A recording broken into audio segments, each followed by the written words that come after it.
राजधानी दिल्ली में बढ़ते प्रदूषण को ध्यान में रखते हुए सुप्रीम कोर्ट ने आदेश दिए थे कि जो फैक्ट्रियां प्रदूषण फैला रही हैं उन्हें तुरंत बंद किया जाए।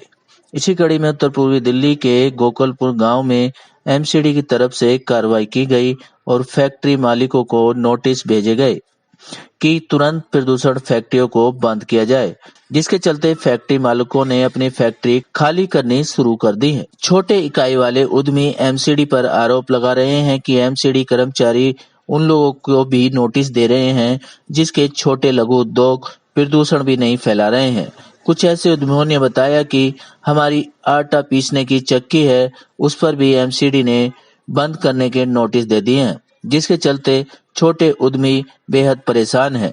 अब उनके पास रोजी रोटी के लाले पड़ने लगे हैं। ये जैसा आप देख सकते हैं, डर का माहौल यहाँ पे सबके मन में भय पैदा हो चुका है। जैसा कि डीएमसी के द्वारा जो एमसीडी और डीएमसी एक्ट में सबको नोटिस दे रही है, उसके अंडर उन्होंने 112 फैक्ट्रीज की लिस्ट दी है। ना ही तो उन्होंने क्लासिफाइड किया है, ना जस्टिफाई किया है कि ऑरेंज कैटेगरी की चलेंगी या जेड कैटेगरी। जो पॉल्यूशन की है उसमें मल्टीपल कैटेगरीज है, उसको किसी ने नहीं बताया है। और हमारे जो आप देख सकते हैं, ये सब लोग जो खड़े हैं, हमारे मोदी जी ने जब पिछले 2014 सरकार आई तो उन्होंने एक नारा दिया था, मेक इन इंडिया, भारत में आओ काम करो। पर ये चल रहा है गो फ्रॉम इंडिया, भारत से जाओ। आपके व्यापार हमको नहीं चलाने दिए जा रहे, ना ही कोई क्लासिफाई किया जा रहा है, ना ही लाइसेंस मिल रहे हैं। अभी आप वहाँ पर जाइए, आपसे मांगते हो पॉल्यूशन कंट्रोल की एनओसी, फायर की एनओसी। फायर वाले बोलते हैं आपकी 27 फुट चौड़ी रोड नहीं है, 9 मीटर की, हम एनओसी नहीं देंगे। तो जो वो बोल रहे हैं आप लाइसेंस लीजिए, पर्ची कटवाइए, वो कहाँ से कटवाएंगे? हमारे मोदी जी का, जैसा हमारे देश के प्रधानमंत्री का सपना है इस इकोनॉमी को $5 ट्रिलियन की बनाने का। आज जीडीपी 7 से 4.5 पे आ गई है। अगर यही चलता रहा तो 4.5 से 0 पॉइंट पे आ जाएगी। आज गोकलपुर गांव में एक भूखमरी का माहौल है। जब देश आज़ाद हुआ तो उसके बाद गोकलपुर गांव है, नाम से गांव है, तो यहाँ खेती बाड़ी पे काम चल रहा था लोगों का। तो यहाँ सबकी खेती बाड़ी एक्वायर करके और इनको अपने अंडर में ले लिया सरकार ने। और गाँव वालों को कुछ बिजली के वो दिए कनेक्शन के, आप इनको अपना घरेलू उद्योग करके अपना रोजगार कर सकते हैं। तो हमारा गोकलपुर गांव जब से इसी काम पे चल रहा था, अपने छोटे छोटे घरेलू उद्योग घर में लगा रखे थे। आज गवर्नमेंट ने, सुप्रीम कोर्ट ने ये रूल बना दिया कि भाई यहाँ फैक्ट्री नहीं चलेंगी। ठीक है, फैक्ट्री नहीं चल, लेकिन जो घने ज़्यादा पोल्यूशन वाली फैक्ट्री है उन्हें मत चलाओ। जो घरेलू उद्योग के हैं, जो ऐसे करके जो काम चल रहा है, अपना रोजी रोटी चल रही है। देखो, एक यूनिट के पीछे कम से कम भी 20 लोग जुड़े होते हैं। एक साइकिल वाला, एक रिक्शे वाला, एक चाय वाला, वहाँ उसमें वर्कर है, वो मालिक है, बहुत तरह के काम एक फैक्ट्री से हो रहे हैं। तो लोगों को इतनी राहत दी जाए ताकि उनकी रोजी रोटी का अकाल ना पड़े। गोकलपुर के पुराने निवासी हैं सभी यहाँ के। हमारे गोकलपुर गांव की ज़मीनें आज से करीब 30 साल पहले एक्वायर कर ली गई, 50 साल पहले। आज तो कोई मुआवजा नहीं मिला। 70 पैसे गज का मुआवजा हमारे लिए बताया गया, और जो आज तक रुका हुआ पड़ा हुआ है। हमारे जब गांव की ज़मीनें छीन गई, हमारा रोज़गार नहीं बचा, तो हमारे जो छोटे छोटे कमरे थे, हमने उनसे अपने रोज़गार बना लिए, किराए के साधन बना लिए। आज जो सुप्रीम कोर्ट के आदेश के अनुसार हमारे जो छोटे छोटे कमरे हैं, 50-50 गज के भी नहीं हैं, 10 बाई 10 के एक कमरे में हमने छोटी छोटी सी वो लगा रखे हैं, छोटी छोटी सी फैक्ट्री से लगा रखी हैं, सबको उजाड़ दिया जा रहा है।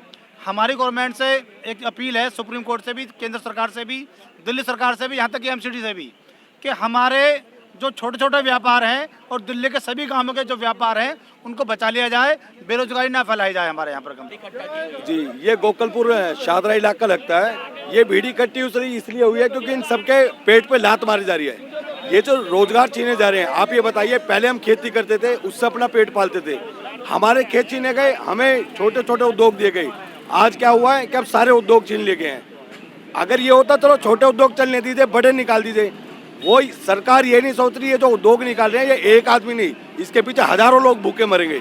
हम ये नहीं कहते आप हमें बड़ी, कम से कम ऐसा तो कुछ दीजिए जिससे हम खाना खा सके, हमें रोजगार तक को कुछ दीजिए। जब ये फैक्ट्रियाँ चली जाएगी, छोटे उद्योग चले जाएंगे, 20-20 गज के, 30-30 गज के कमरों में बड़ी फैक्ट्री तो चलती नहीं है, पॉल्यूशन होता नहीं है। इतना पॉल्यूशन ऐसा नहीं है कि हमारे गाँव में पॉल्यूशन हो रहा हो, पूरे गाँव को अल्टीमेटम दे दिया है, सबको नोटिस मिल गए हैं कि 2 दिन में खाली कर दीजिए।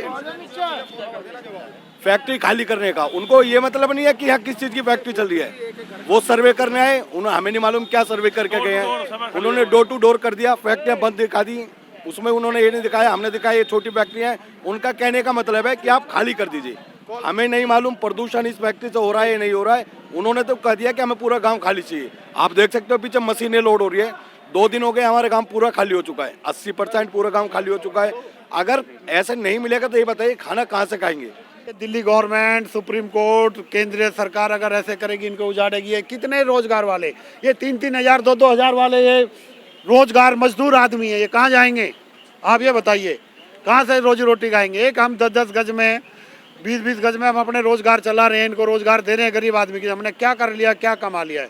जो कि सुप्रीम कोर्ट को मिसगाइड करा जा रहा है एमसीडी के द्वारा। सुप्रीम कोर्ट ने कहा कि जो भयंकर पोल्यूशन वाले उद्योग हैं उनको हटा दीजिए। वो ऑलरेडी 10 साल पहले गांव से और इदारे से सबसे जा चुके हैं। अब आप अपने आप ही सर्वे करवा लिए दोबारा सुप्रीम कोर्ट एमसीडी से कि यहाँ कितने पोल्यूशन वाले हैं, कितने बड़े उद्योग हैं। अब इन बेचारों की ये छोटी रोजी रोटी तो ना छीने। मैं इसीलिए एक अपील करता हूँ केंद्र सरकार से भी, सुप्रीम कोर्ट से भी और दिल्ली गवर्नमेंट से भी, ये एमसीडी को दोबारा गाइडलाइन दी जाए और ये छोटे छोटे उद्योग बेचारे बेरोजगारों को का रोजगार नहीं छीना जाए। मेरी इसी के चलते ऐसे उद्योग चलाने वाले लोगों ने भारी संख्या में मीटिंग का आयोजन कर एमसीडी के खिलाफ अपना रोष जताया। इन लोगों का कहना था कि एमसीडी के अधिकारी जबरन ऐसे उद्यमियों को भी नोटिस दे रहे हैं जिनकी इकाई कोई प्रदूषण नहीं कर रही है। एमसीडी अधिकारी इन लोगों की कोई बात सुनने को तैयार नहीं है। बहरहाल अब इन उद्यमियों के सामने रोजी रोटी की समस्या उत्पन्न होने लगी है और मजबूरन ये लोग डर के साए में अपना रोजगार खुद बंद करने लगे हैं। सिटी न्यूज दिल्ली संवाददाता रविंदर कुमार की रिपोर्ट। वैद्य बाबूराम वर्मा, 15 सालों का इलाज का भरोसा। हमारे यहाँ आयुर्वेदिक औषधियों के द्वारा सभी बीमारियों का सुविधाजनक इलाज किया जाता है, जैसे खांसी, सांस, दमा, बुखार, टाइफाइड, मलेरिया, पीलिया, बवासीर, शुगर, हेपेटाइटिस, खूनी बवासीर, पिरमे, सर्पदोष, लघु शंका आदि का इलाज आयुर्वेदिक पद्धति द्वारा किया जाता है। इसके अलावा सभी बीमारियों की जांच भी तसल्ली बख्श की जाती है, जैसे अल्ट्रासाउंड, एक्सरे, ईसीजी, रक्त, मलमूत्र, वीर्य की जांच इत्यादि। हमारे यहाँ दिल्ली सरकार द्वारा टीकाकरण, टीबी का इलाज व जांच मुफ्त की जाती है। हमारा पता है वैद्य बाबूराम वर्मा, चैरिटेबल सोसाइटी, 329 गली number 9, Mandoli extension, near Nand Nagri bus depot के सामने, दिल्ली 93। आप हमारे नंबरों पर भी संपर्क कर सकते हैं। हमारे फ़ोन नंबर हैं 9213329205, 9211478312, 9910418312। आप हमारे चैनल पर भी दिए गए नंबरों पर भी संपर्क कर सकते हैं। हमारा फ़ोन नंबर है 8506973234।